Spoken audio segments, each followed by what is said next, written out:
During your time at the Girls' Day School Trust, or maybe in other organisations, have you ever had the situation where you've had a brilliant performer, maybe an amazing teacher, someone who is technically a very good head teacher, but the way in which they go about their work isn't aligned with the purpose and values? And if so, how have you managed that? Because I often think that's the true test of the culture and the leader, right?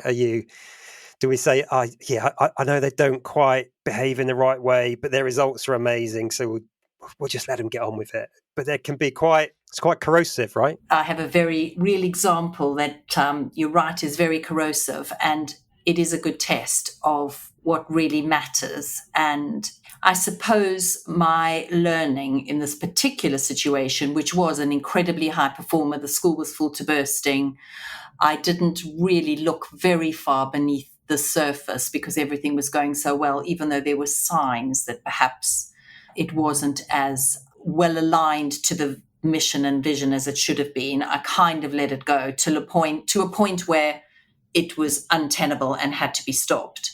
I suppose my learning of all of that, and it's a shame I can't give you more information about it because there are some real learnings in there. I left it too long.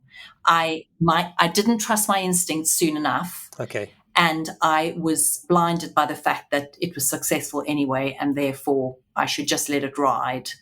And I should have called that person to account quicker than I did. And I was probably forced to do it eventually. So it's a real learning for me about trusting your instincts and making sure that the values are absolutely the thing that drives the organization. Whether they are successful or not isn't really the point. It's whether they are living the values.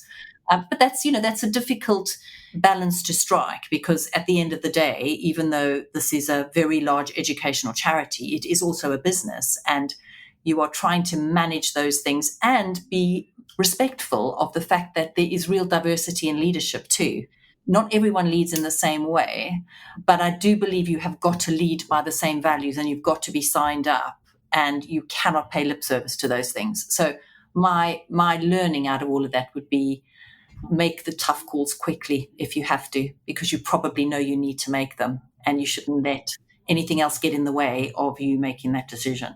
And also, I think there's something about, as a leader, and I think you grow in confidence in terms of trusting your instincts enough to do what you think is right, regardless of the detractors who may tell you you're making a mistake. You have to sometimes make unpopular decisions that you have to live with the consequences, because it was the right decision to make, and not everyone will have liked it or appreciated it, or perhaps thought it was the decision you should have made.